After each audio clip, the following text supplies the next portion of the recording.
Good morning and welcome to Black Mental Health Matters. Joining me today is Terri Floyd. Terri is a behavioral specialist. I'm going to let Terri tell you a bit more about what she does. Good morning. My name is Terri Floyd. I'm a behavioral scientist. And what I do is pretty much I study why people do the things that they do, what motivates their behaviors, how they learn a certain way. And so just working with the different, doing consultations, working with individuals to help research and understand why the motivation behind our behaviors.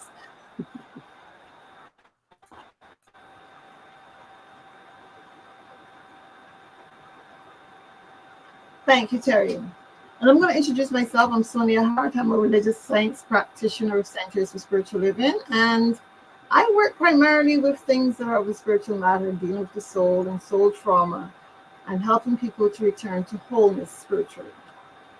Today's topic is on suicide, and it is about young people and suicide. So we're looking at the increased rates in the Black and African communities and what we can do to support young people on their journey with mental health issues. Terri, can you explain to our audience the recent trends in suicide rates in the Black and African American communities? And what factors do you think are contributing to this increase? Certainly. Historically, the suicide rates were lower in the African and Black communities compared to other racial groups. But unfortunately, the gap is closing. And the factors that contribute to the rise, the increased exposure to violence. That's within the community as well as through media. It's kind of we've been desensitized where we record everything and it's just right there. It used to be just where you only kind of would see it on the news on your television, but now you have it 24/7 access on your phone through social media or people just sharing different videos of violence. And so having that view of violence that can lead to trauma as well as post-traumatic stress disorder or PTSD, that also contributes to the suicidal ideation. That's just one factor. Then the other factors is the economic disparities, where high levels of unemployment, poverty, lack of access to economic opportunities that can increase the feelings of hopelessness, feeling like that the way out would be for the suicide ideation, as well as the mental health stigma. Of course, while we're doing better with communicating and conversing about mental health and in the Black community or in African and American and Black community, a lot of times there's still that stigma depending on who you're talking to and depending on your circle of individuals that you're surrounding yourself with. So that stigma still prevents the individuals for seeking help early because, of course, they don't want to talk about it.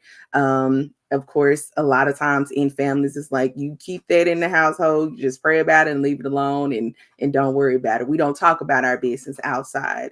So that also is still a important factor that plays a part in this as well as systemic racism. So when we think about racism and the discriminations that leads to chronic stress, that leads to anxiety, as well as depression, which also is increasing the rates of suicide ideation or suicide in the Black and African American community.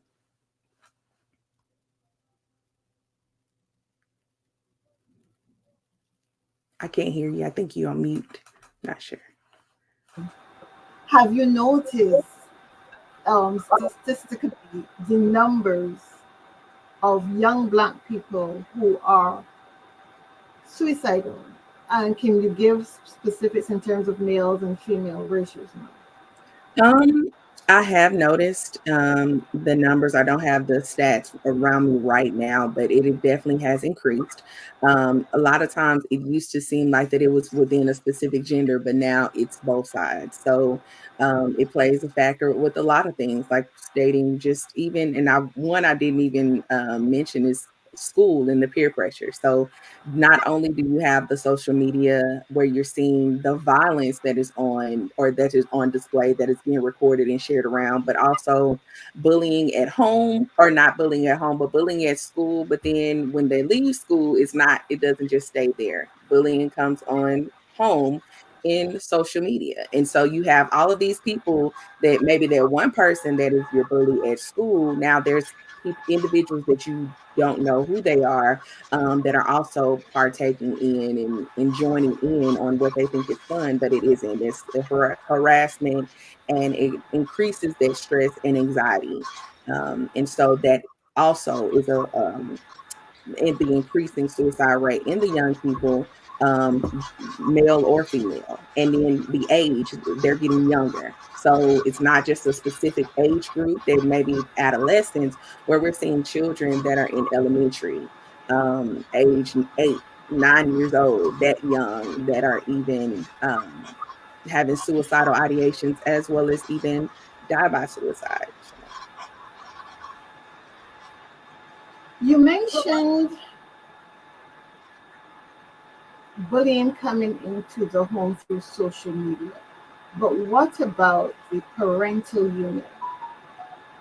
Are parents also contributing to the idea of suicide with their children based on the parents' own? Let me see how best to put this. Because no parents get the parenting skills down pat. Some parents can be very mean to their children, say harmful things to their children. So, bullying in the home, is that just from social media, or are parents and grandparents and aunts and uncles and other relatives contributing to suicidal tendencies within the home with the younger relatives? We can say some hurtful things at times to our okay. children in our effort to get them to go in the direction we want them to go in. Mhm. So you can have that, let me put the fear of God in you, Mhm. coming through from some parents. Right. Does that also impact children, young people, in terms of having suicidal tendencies? Mhm. Yes, that can certainly impact, and like you stated, unfortunately, not only is it through social media, but depending on kind of the upbringing, or like you said, the parental style or the parenting styles that the parents have, it could be traumas that they're also dealing with, that it was passed down to them, and how their parents or caregivers raised them, and so sometimes they look at it in a space of like, well, I was brought up this way and I'm fine, so this is how I'm going to treat my children. And definitely, we have to be mindful of the things that we say, how we're not allowing our children to have a voice, and helping them in a healthy way exercise their voice is also creating those healthy boundaries. So yes, that too can also play a part with the parents, the caregivers, grandparents, aunts, uncles, even older cousins, older siblings, and how the way that we use our words or how we say things to them can also impact and increase those chances as well. Because now, not only do they not feel accepted at school, but also they feel rejected at home. And that too can impact their mindset, as well as creating this space of suicidal ideation. That's a lot you just said, but I would like to expand on that in terms of children, young people who have disabilities. It could be a learning disability, physical, emotional disability. I know there's some people who have autism, and autism come in different spectrums. Mhm. Can that also be a contributing factor to having suicidal ideations, tendencies, when you're in an environment where you are not supported enough? do you find that these people also have tendencies towards suicide, especially young people who are having gender identity crises going on? Mhm. Yes, that too. All of those can also play a part. That's why it's definitely important to create a supportive village around young people. That's that non-judgmental space where you can create your safe space. Um, so yeah, even when it comes to the different learning disabilities, or because even when we look at the learning disabilities such as dyslexia, dysgraphia, dyscalculia, dyspraxia, as well as the autism spectrum or the neurodivergent, because ADHD, all of that falls under that neurodivergent spectrum. That still is something that impacts the neurological. So it's a neurological disorder. This also line kind of falls into the category of mental because it is impacting mentally in a sense. And so having that structure, having that support will help. And if they're unable to receive that at home, then of course there is that those barriers or those issues that can also impact them, will increasing those thoughts of the suicidal ideation. So yes, everything that is impacting a child or an individual, where they do not feel supported, they don't feel safe, it can create those or increase those suicidal ideations because they feel hopeless and they feel left alone. So all of that can definitely be a factor into it.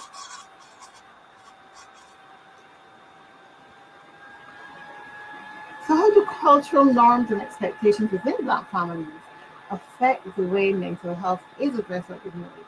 Because I know that as a parent, if I don't have the tools to know how to manage when my child is behaving a little different Mhm. and presenting signs of mental health issues, I can very well just sweep it under the rug, pretend it doesn't happen, maybe keep the child away from the public, isolate the child. How do the cultural norms and expectations affect mental health? Okay. And you're right. That is definitely a good question.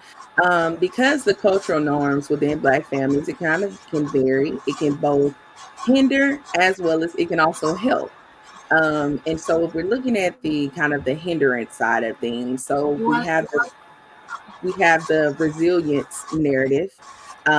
While resilience is celebrated, so we can support and celebrate resilience, it can sometimes also discourage individuals from acknowledging their struggles or seeking help.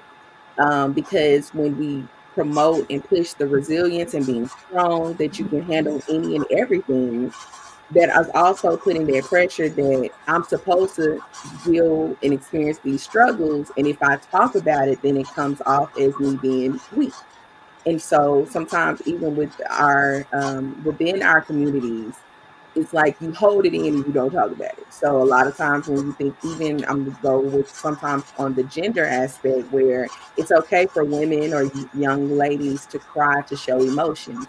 But when we tell our black men, our black boys, that if you cry, that's a sign of weakness. So you have to hold it in. And so they're not able to really process their emotions. They have always been taught that you have to stay strong all the time, which can be detrimental to their mental, that can be detrimental to their health and can impact them. Also, within the cultural norms and expectations, we think about the intergenerational trauma, something that I kind of touched on a little bit, where those traumas are passed down and they are not often addressed. And so, even when we think about sometimes children or even ourselves, we think about sometimes with our upbringing and growing up, it's like I was angry, but I had a good childhood, but why was I so angry? And sometimes those traumas are passed down through our parents. Because whatever the mom is feeling, and as she's carrying her child, that child is also going to feel that same thing. Whatever traumas the mother it feels an impact, that child will also receive and feel those things, even if it's something that doesn't really impact them. just right there. But because of the intergenerational traumas that's passed down, and it leads to the cycle of untreated mental health issues that also play a part in the cultural norm. And then with the support networks, kind of what I just highlighted as well, like having the strong family and community ties, it can be a source of support, which if we need village, we need our support system, we need that healthy support system around. But they can also create those pressures to conform to expectations. Because again, we have that resilience narrative. And so if we're telling everybody to be strong, that you can push through it, even though that person may have mentioned that they were struggling. The only thing that you may can give them is like, oh, well, you can be strong, you can push through it. But sometimes they do need to have the space where they feel safe enough to have those open discussions about mental health, have those open discussions about what they're feeling and what they're dealing with, without them feeling that their support of people are being judgmental in a space. And really, I'm not all the time are the family members or your community being judgmental. It's just they may not have the understanding or even really know what to say. And so sometimes when we don't really know what to say, we think by giving that a word of encouragement, like, oh, you can push through it, you're strong, you can do it, we think that that's helping, but it can also be harmful as well, unknowingly and unintentionally. Yeah, I hear you, Terry, because I know in my practice we have something called spiritual bypassing, where we just say, be strong, God got your back, but we're not addressing the issue. We're just Right, giving you some words and say, oh, go play with that, it's just a little band aid. But right. if the wound is so deep that it needs more than a band aid, you Mhm. have to get in there and treat it properly. And I Yes. find that very often with mental health issues, that does not happen because we don't want to know about it. Right. Um, and I've been in situations like that where Mhm. something is happening and you just bury your head in the sand and pretend if I don't look at it, it is not happening. But it Mhm. is happening and it festers until it becomes Yes. a bigger problem. Yes. And confrontation is necessary when dealing with mental health issues. Mhm. Confronting the issue, getting that help that is necessary. Yeah. But one of the things that I'm hearing coming through from this conversation is that parents have a great responsibility towards their children and their wards and whoever they're taking care of when it comes to mental health. Mhm. I know that in some parts of the world, that is a basic health is a basic human right that parents can be charged if they Mhm. neglect to get their children medical assistance. Mhm. Are there any programs in place or anywhere in the world where it says you have to get your child mental assistance, mental health care assistance when you notice that things are not going right? Well, no, there's not really something that kind of forces that space. Mental health, it is, while we have the mental health awareness, while that we have the access, some have access, because even when we think about kind of like the policies and the financial constraints of some individuals, not everyone have access to mental health care. Um, and so those barriers also play a part in it. If family members can also see that something is wrong or something is going on, that they may not have the right words to say, or even really know how to kind of explain what it is that they feel like that their child or their family member is dealing with.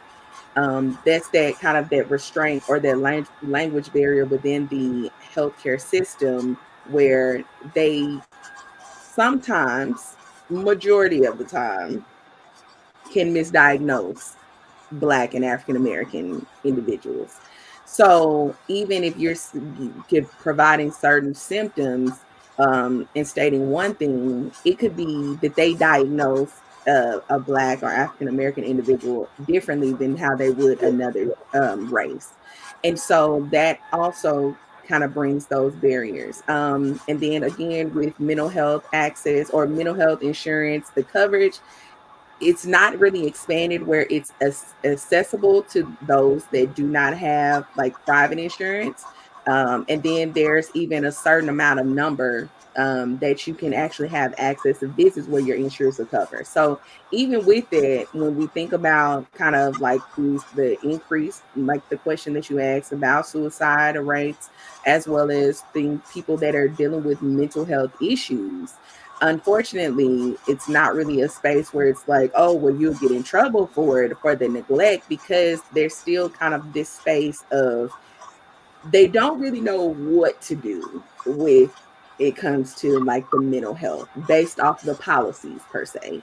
But there are programs that are available that's in the community.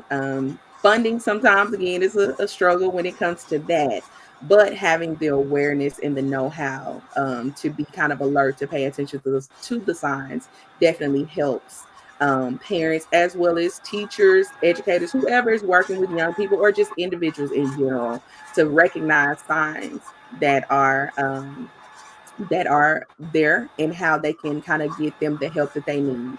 I want to kind of touch back on something that you mentioned before you asked that question about confronting. And while it is definitely good on like confronting the mental health, if you see kind of there's an issue, sometimes even in our fields we notice little bit things that are different and because of the training that we have. But even if we're confronting and asking the questions to that individual, it's definitely important to do that. But sometimes that individual may not be ready to have that conversation about it. And so even if you're confronting them and letting them know that you see them, you also still want to create that safe space so they feel comfortable with coming to talk to you when they're ready. Now, if it's a crisis, of course, at that moment, if there is like a suicidal crisis or a mental health crisis, then you absolutely you get them the help that they need at that time. If you can stay with them or have someone that they trust and feel safe with to stay with them, get them the help that they need at that moment. But if it's just you're recognizing some signs, let it be known that you see them and like, hey, something is different. You're kind of withdrawing a little bit, or you're not your bubbly, smiling self. And so I want to know what's going on. Is everything okay? Is there something that I can assist you with? Or are you having suicidal thoughts or what's going on? Especially if you know kind of like their background. That's a way that you can confront it without making them feel like, oh my goodness, you're putting this too much pressure on me, but you're coming in a genuine caring space where they're ready to open up when they feel comfortable with you. And because you created that space of like, hey, I'm here to talk, I will help you through this. You're not alone. That gives them that sense of comfort and safety as well. I didn't mean to suggest that you confront them in an aggressive manner, but rather that you confront the issue by If you're not recognizing that perfect. something's going on. Yeah, Gotcha. because I think that's what it starts recognizing. Don't ignore that something has Right. shifted. Right. As a parent, you notice when there is a behavioral change in your child. So that's Mm-hmm. what I meant, confront it, don't hide from it and pretend like you're not seeing that this happening. Gotcha. Okay. Um, I think that is that's important to mention. I don't It want is. the viewers to think that I'm saying, hey, get in there and wrestle the problem out. Because Right. if Right. you're not qualified, if you know Yeah. it, you need to go to someone and say, look, I've noticed that Jane isn't behaving her normal self. Give me some Mm-hmm. pointers. How do I deal with this? Because it has to start with those persons who are responsible for taking care of young people. They have Right. to address their own fears. Yes. And that's what I meant by confront. You deal with you first Mm-hmm. before you go and make a situation worse by saying, well, Sonia said you got to confront it, so let me get in there and ask all these crazy questions and find out what's going on with my child. No, that's not what I meant. It meant that you deal with your own feelings, your emotions about it, get the help that you need, and ask the right questions from professionals. Absolutely. And Yes. with that being said, I would like you to share some of the signs that a young person is having suicidal thoughts, ideations. You know, what are Mm-hmm. some of the signs that will present that people are struggling with those thoughts? Mm-hmm. And how can these loved ones recognize those signs? Absolutely. And like you stated, of course, when the loved ones, because you're around your family members more than anyone, so you know when but the signs that you can definitely recognize of suicidal thoughts or of some type of crisis that's affecting them in their mental health is the withdrawal. So if they used to have these friends that they hang around, they hang around family members or even activities that they participated in and they once enjoyed, where they're no longer interested in there. Like the lack of motivation is there. They're withdrawing from the things that they once loved. Like you kind of highlighted about the behavioral changes. So like increased aggression, irritability, or reckless behavior, where that's out of the norm of something that they once did. Of course, sometimes as adolescents, they kind of go through the puberty and sometimes have a little bit of those changes, but which is not as severe as that, of course. But if you notice that it's a constant aggression, a constant irritability, a constant reckless behavior, those are definitely those things are something that you should recognize, pay attention to. Verbal cues where they are expressing the feelings of hopelessness, or saying things like, I wish I wasn't here, or everyone will be better off without me. Those are key things, or the way they're saying it, even if they're saying, oh, well, I didn't mean it, they still said it. And so, just by them saying that, it still should be a question that you ask, okay, well, explain to me what you meant by that. And why did you say it in that sense or in regard to this situation? So, kind of digging a little bit deeper, having those open ended questions and not just ignoring it, like, oh, don't talk like that, and just go about your business. Changes in eating and sleeping patterns. So, if there's sudden changes, that can also indicate distress, where they're eating a whole lot, because sometimes you have emotional eaters that are dealing with stress and they eat a lot, or they don't have an appetite at all, or they're not able to sleep, or they're sleeping more than usual than what they once were doing. Those are signs that also to pay attention to, as well as even the decline in academic performance. So they have a loss of interest in school, or their grades suddenly drop just out of the norm of what they are kind of their consistent basis of the academic performance. So those are signs of suicidal thoughts that you can kind of see and pay attention to with recognizing those thoughts in your black youth or your young person or your individual. That's interesting, Terry. Very interesting. Because I didn't hear you mention giving away stuff, and I know they say that this is one of the things people who are contemplating suicide do this. Excuse me. They start to get rid of things and stuff like that. Do young people do this also? Get rid of things that are really personal to them. Yes, they definitely can. They can give away certain things. And sometimes that's usually kind of after all of these other signs have kind of been taking place. Where when they have get to that point of giving away, that they've already kind of planned it out, that they know that they're no longer going to be here within a certain time frame. But of course, that's still something that you Hmm. definitely have to pay attention to and be aware of, because that is in the behavioral change. It's something that you notice that they enjoy. Like you said, the items that they care so much about, but there's no longer an interest to them. That's other another sign that's added on top of the few signs that I mentioned in regards to recognizing those signs of change.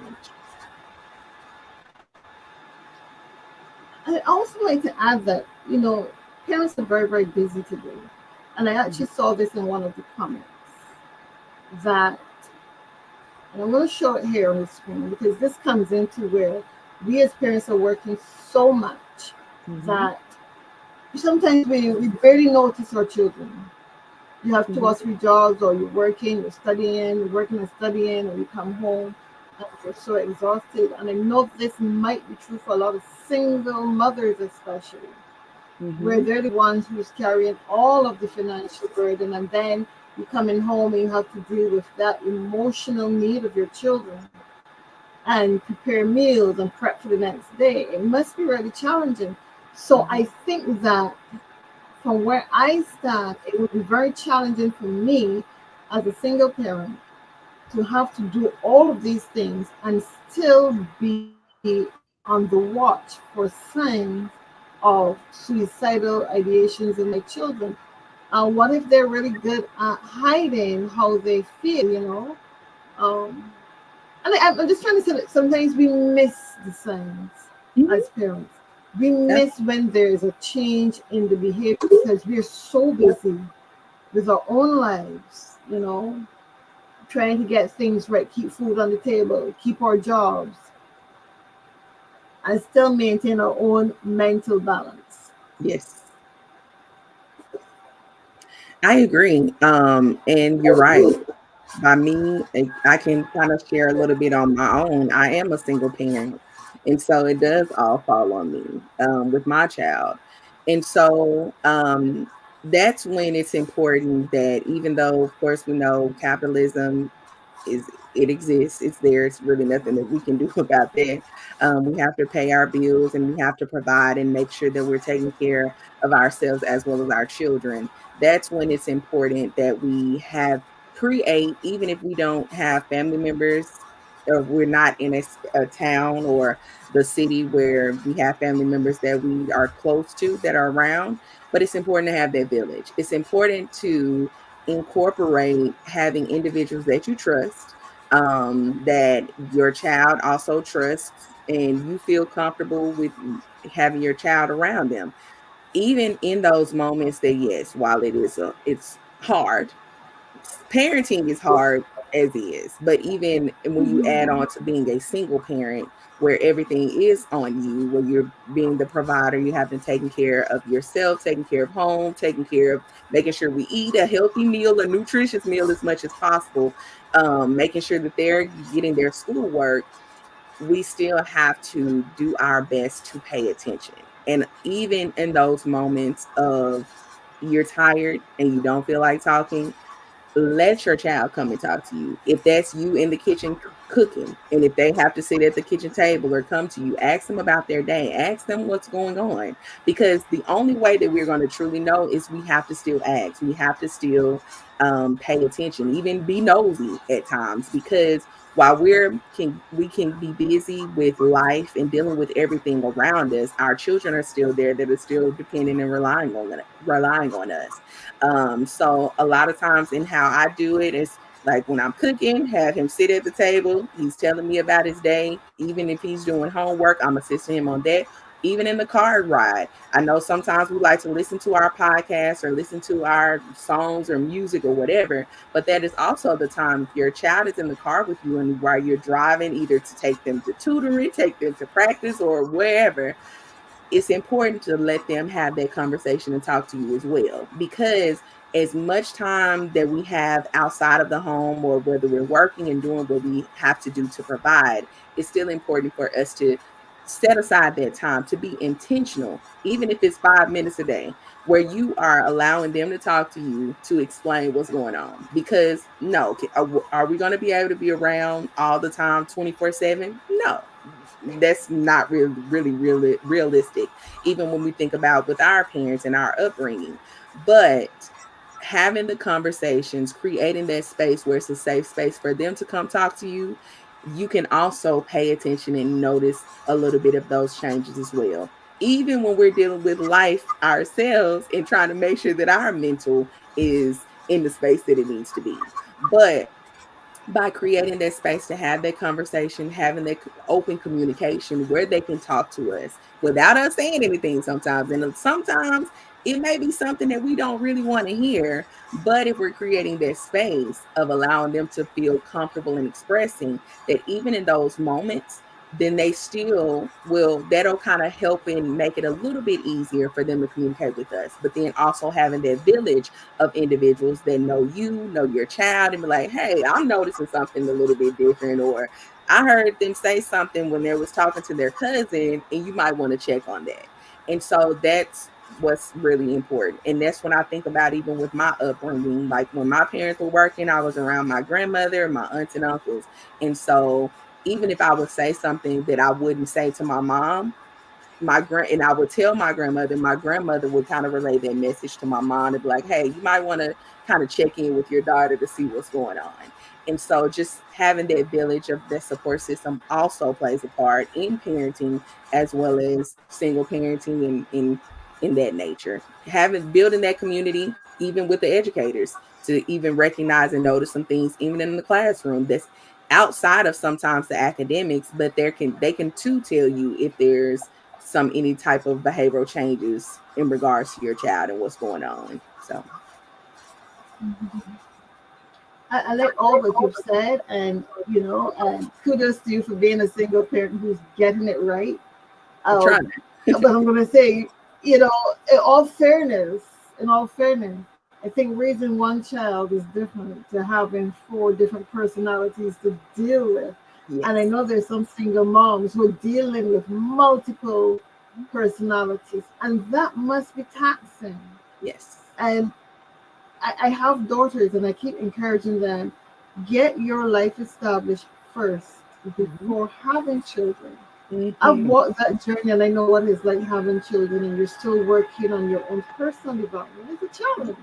Yes. It's a challenge, and you don't always get it right, and then they blame you for everything that goes wrong in their lives. So you didn't do this. And I know from talking to my youngest daughter, who has friends who say, well, my parents were not there for me emotionally. Yes, they provided a roof over my head. I went to school, but that emotional support was missing. And I think that that is very crucial if you want to have a world that works for everyone. You want to have a society where people are at peace with themselves and at peace with everyone else around them, is that we show up for our children, give them that emotional support where they are heard and they are seen. And this favorite word of mine, you mentioned it a couple of times, they have a safe space to come to all the time, whether it is with the parental unit or with the bigger parental unit, the village. Yes. Whether it's with the village or with the parental unit, but that they have that safe space to come to where they are heard and seen. And I think that's what young people in general are asking for, because in as much as we have aged out and we think, okay, I'm over 50, so I'm in a good place. For a lot of us, there's still that wounded inner child that is crying out for help. Yes. So are we talking about youth as in a chronological age, or is youth also a spiritual and emotional age? That is a very good question. I think we're talking about both. Both. Because like you stated, there are adults that are still have that wounded inner child. And so even the way adults sometimes act out in certain ways, you can kind of notice and pay attention. It's like, oh, okay, that is, I based off of our field in the work that we do, we can notice and recognize some things sometimes other individuals may not be able to kind of see and recognize. But yeah, I definitely agree and think that that is both. And a lot of times, even as parents, that's when we become parents ourselves, our children will highlight some of the things that we have to work on within ourselves too, where we can kind of pay attention and recognize that, like, oh, I may have had some wounded inner child space right here. And so this is an opportunity where, like, with that emotional support, that I'm providing my child with the emotional support, but also giving myself that grace and giving my inner child that emotional support as well. So, I think that's very important, that emotional support. And that brings me to the question of, do you support teaching emotional intelligence within the school systems? hmm. I do. I think that that is a great way to teach our young people kind of how to recognize and even understand their own emotions, and how to even regulate their emotions, have that awareness. I think it's a great idea that a lot of schools, I know even here where I live, that they in elementary are incorporating that social emotional learning. And so where they're having the discussions about different emotions and how these different emotions kind of describing what they look like, even asking the children to use the to explain the emotions in their own terms, because you can throw out those big terms, but for a person or individual that's not in the field to truly understand what these emotions look like and how they can recognize them within themselves, is to allow them to kind of give the definition, or yeah, the definition for themselves, so they can know and have the awareness of what it is. By helping build that or creating that foundation will definitely strengthen as they get older about their own emotional intelligence and recognize how they can process their emotions, how they react to certain things, and how they can respond, of course, to those. Because when we are teaching them the emotional intelligence for themselves, then they can have more of I guess, a manage or control of how they react to things, because we can't control what other people do, okay, but we can control how we react and respond to them. And by having that understanding of the emotional intelligence, of the social emotional learning, um having that package will definitely be beneficial for them as they continue to grow up, and even at the age that they are now, will be beneficial. Yeah, I tend to agree with you on that, that is important. But I also think that faith-based organizations can help with these situations. How can we as a faith-based organization, how can I as a spiritual leader Mhm. assist in the Black community with suicide prevention? Mhm. And I'm Then asking I you this question, asking myself this question: what can I do, you know, to help in suicide prevention? But I you're the love behavioral scientist, so I'm gonna let you answer. yes. I love this question actually, because one of the things that I do with I work with or collaborate with several faith-based organizations around my community, in this space. One of the things that I encourage is to participate in classes about suicide prevention or mental health first aid.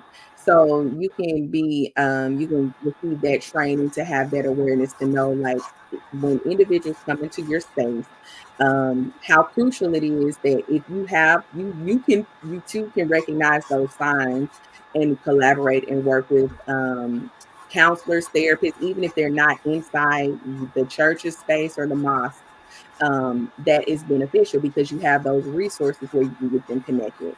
But if, as they're in your space of the church or mosque or faith-based organization, it's definitely important to have that non-judgmental safe space. Safe spaces are important everywhere. And so by you having that space, and creating that space of non-judgmental for those individuals to express their struggles, that too is very important. And like I stated, with the integrating the mental health, because spiritual leaders, they definitely can be trained in mental health first aid. They can be trained in QPR, suicide prevention. So recognizing those signs, integrating those discussions within this into their sermons, or even having community events that are related to mental health, because that is creating that avenue where individuals that are maybe suffering in silence in the congregation are now seeing that their faith-based organizations and their spiritual leaders are being more intentional of having the awareness of mental health, and providing that first aid in mental health or suicide prevention. And then, because those aspects of providing a safe space, integrating the mental health, whether getting training as well as partnering with professionals that are trained in that field, can definitely create that space of, and being a crucial role in suicide prevention as well as mental health crisis.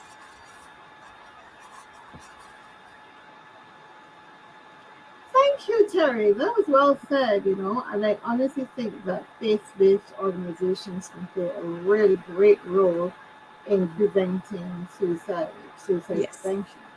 But I Yes. know that where I am here in Barbados, most churches are closed during the week. Um, And if I'm having a mental breakdown, something's going wrong for me, and I wanted to reach out to a minister, it's not like I can just walk into a church and there are people there sitting waiting. Mm-hmm. Even within my own community, Centers for Spiritual Living, I don't think that any of the brick and mortar buildings are open during the day where people can come in for counseling. Today it's about making an appointment, But I'm having a crisis. I don't want to make an appointment for a week or the next day. I want to talk to someone here and now in the moment. So I think that faith-based organizations need to take a look at how they are showing up in the communities. Because if you have a padlock on the gate, what you're saying is you're not welcome here. And I know that from my personal experience in driving past some churches in Barbados where there's a padlock on the gate during the week. They're open for Sunday services. I think some are open for services specific days during the week at specific times. But I honestly believe that the time has come for churches to make available the service of pastoral care so that people can just walk them off the street without an appointment and have persons to talk to. Mm-hmm.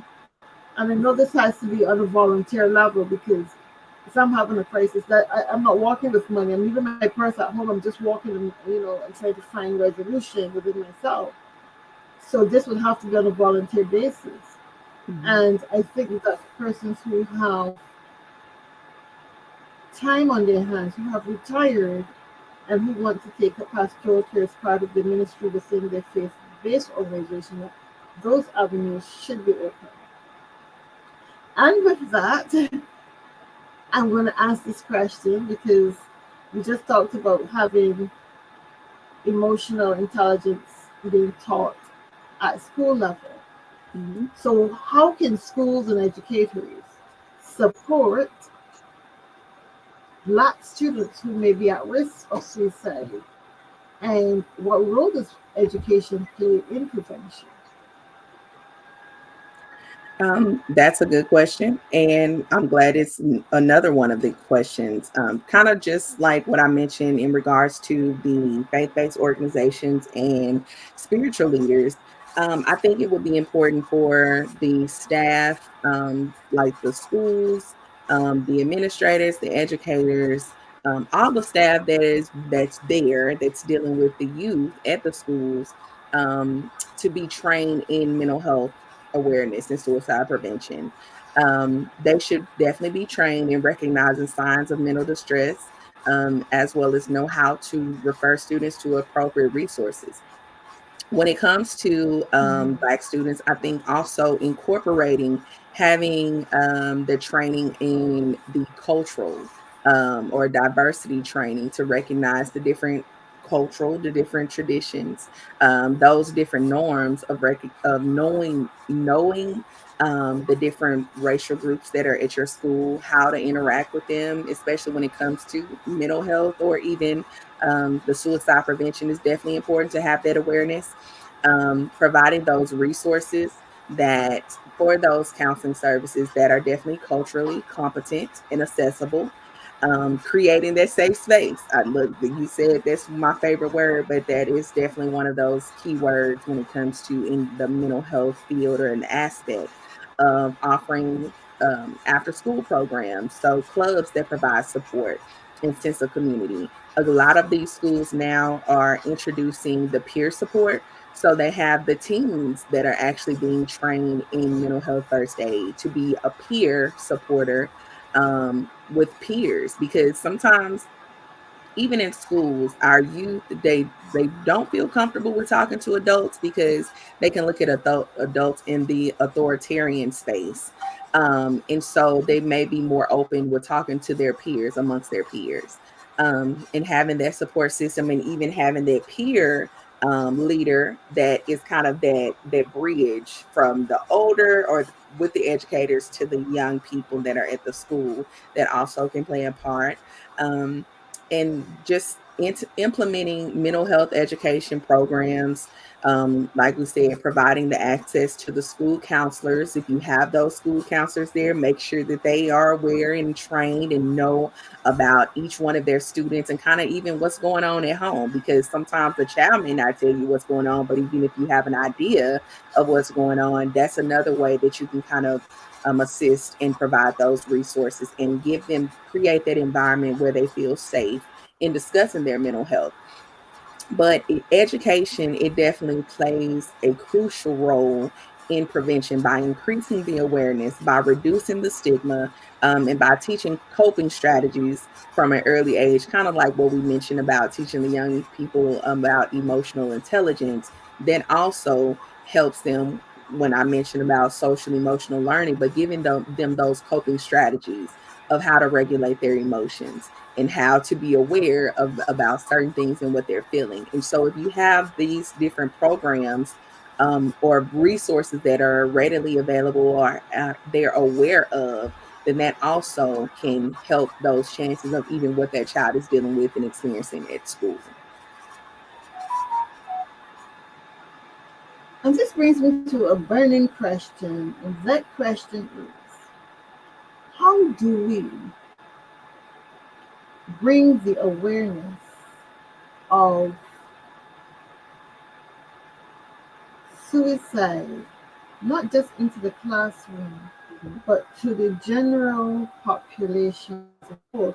How do we do that so that we are in a place of whole healing for our, I don't want to say black students, but people in general? Because Mhm. one of the things I came across, and I'm not sure if it was on this show or another forum, where they spoke about trauma informed teaching, Mhm. teaching from a place of trauma information, having that knowledge about trauma in the Mhm. classroom. And I Mhm. do remember where this came up. This was in Centers for Spiritual Living and Education Outreach program, where we spoke about trauma informed teaching. Mhm. Where do you So see that going within our classrooms? How do we I think, and go I'm ahead? glad you brought that up with the trauma informed teaching or trauma informed care within the classroom settings. I think that's great, because that is also teaching the educators that what trauma looks like in different groups. Because sometimes when we focus on trauma, we think of like just the violence or like a physical thing that you can see with your eye. Sometimes, again, with even with being trauma informed, that could mean that that child went home and went to bed hungry, and so when they came to the school, they're starving, but maybe they are not really, they don't feel comfortable with truly telling what's really going on. But having that trauma informed care, or being trained in trauma informed, that you're able to recognize those signs and you're still able to discreetly help that child by keep making sure that child keeps their integrity of not feeling shamed or guilted or feeling kind of left out. I think that that's a great and important kind of feature that is included now in some of these schools that are getting those trainings. I know we have a program here that goes around to train a lot of the different schools or districts or whatever in being trauma informed care, because like we stated, or like I just mentioned, the trauma looks different and it's not just a one straight set thing. And so by them teaching them the awareness, I think it would be great to not only just have this in the schools, but also offer those trainings within the community. And there's various programs that offer that training, or offer at least a kind of an introductory class that's free, that they can kind of tune in and get like a quick one on, or what is it, like mental health 101, where it's kind of highlighting and I like showing that. about the different things that's going on. I like that idea, and I'm here thinking, yeah, maybe that's something that I should go and train in, Mhm. how to assess young people, go into classrooms and do assessments. Yes. And maybe we don't necessarily have to have teachers. I know here in Barbados we have quite a few people who are trained in clinical pastoral education, and Mhm. maybe this is another tool that they can add, whether when they go out to work with young people, They Mhm. can assess and say, okay, well, this person is carrying trauma, and find a way to get parents to buy into helping your children. Because there's still going to be those parents who, I don't want you talking to my child, Right. because by talking to my child is going to reveal all of the problems within the family that Mhm. I want to keep secret. And I Right. think that is another thing that burdens a lot of young people. What Yes. happens in this house stays in this house. Stays in the Don't go there blabbing your mouth about our business, you know? yeah. Mhm. And I guess there's so much when it comes to working with young people that we as adults still have to understand. Right. And very often we make the decisions as to what is best for them without asking the question, what would you like us to do? How can we assist you? We don't Yes. ask those questions enough. We just to say, oh, well, here's the problem. Here's how I propose we fix it. Rather than asking the persons who are having a challenge, how can I assist you? Right. What can I do for you? Absolutely. I agree. It's definitely. And I think that Oh, I'm sorry. Didn't mean to cut you off. I'm complete. I'm complete. You Oh, go ahead. I was gonna say I'm agreeing with you. I think that that is definitely something that we have to kind of look into, especially even when we're talking about the or the things that I mentioned in regards to the schools and educators. Um, I kind of mentioned and highlighted earlier about the village, but I think we kind of need to get back to that space of where the schools, the educators, and parents are working together in a collaborative effort. Because while we have our village that's outside of the schools, like our family members, friends, or individuals that we trust, part of that village also should include the educators and the schools. Because like while our children are home with us, they're also spend a lot of time at school. And so if we are all on this one accord where we're feeling we're able to communicate effectively, kind of know and create this plan of how we can help our children and the success for them as they get older, I think every piece plays a part in creating a safe space for our children and to help them and making sure that whatever traumas they're experiencing, whatever mental health crisis that they're dealing with, even if they have suicidal ideations, if we all are working together, then we can help our children and save them. So I do agree with What that. are some of the organizations that, sorry, I didn't mean to cross you. What are some of the organizations that you can list here Mhm. that you can call, young people can call if they need assistance with a mental health challenge? Mhm. There are some helpful resources that I have, and I'm mentioning them right now. We have the National Suicide Prevention Lifeline, and that is 988. So that Mm-hmm. number is 988, and that's the Suicide in Crisis Lifeline. We also have the Trevor Project. You kind of mentioned earlier in regards to kind of like the individuals that are um, wanting to understand about their gender identity. So this offers support for the LGBTQ plus youth, including those that are African American, Black. There's the Therapy for Black Girls, which is a directory to find a Black female therapist. And then we have the Black Mental Health Alliance, and this provides the information as well as referrals to Black mental health professionals. And it's another program that I kind of highlighted and mentioned about the mental health first aid program. And so that program is Mm-hmm. what trains community members to recognize and respond to mental health crises. Then the Confess Project.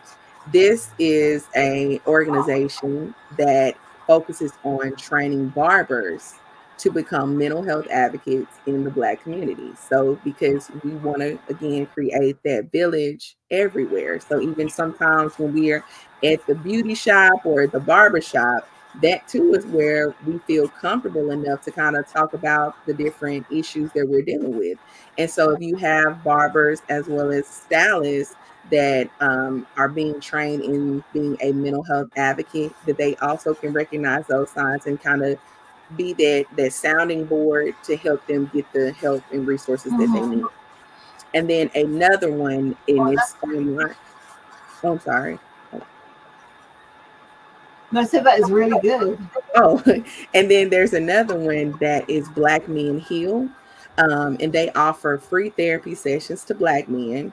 They address the unique challenges that they face because sometimes while we have like our there is more mental health professionals that are in our community. That's great, but sometimes we still don't have very many men that are therapists or taking on that role. And so having the access to have individuals sometimes that look like us, especially for Black men, they may feel comfortable with talking to another Black man.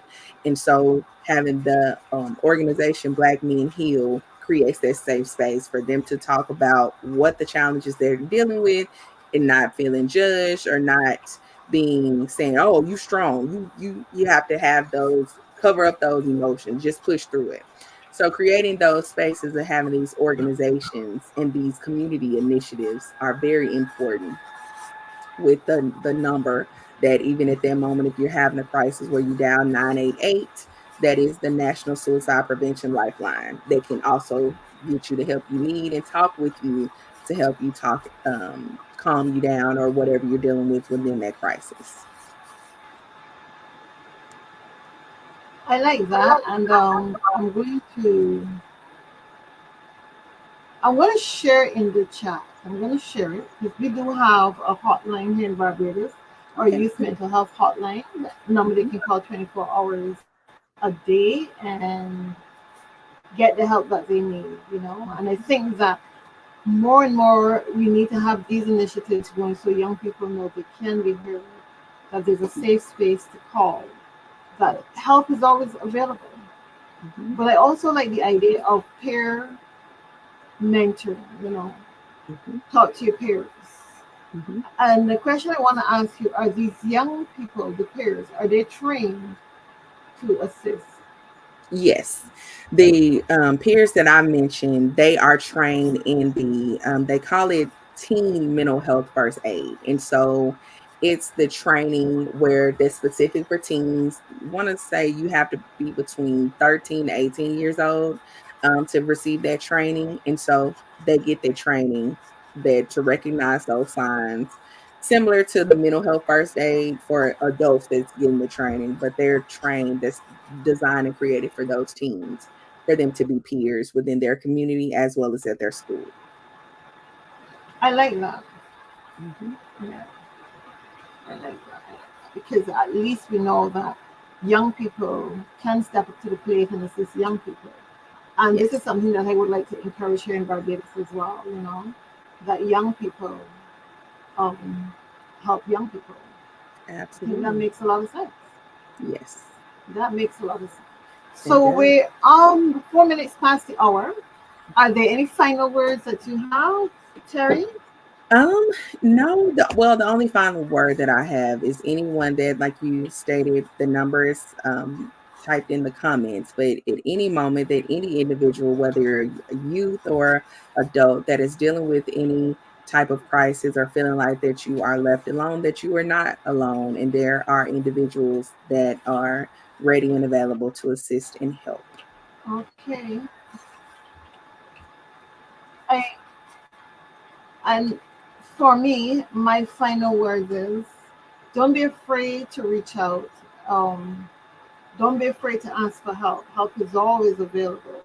We just Yes. have to be vulnerable, put ourselves out there and say, you know what, this is not working for me longer. I need someone to assist me. You have in the USA school counselors. Barbados also have school counselors, and you also have your spiritual organizations. Reach out. I know at the moment in Barbados, most spiritual organizations you'll have to make a booking.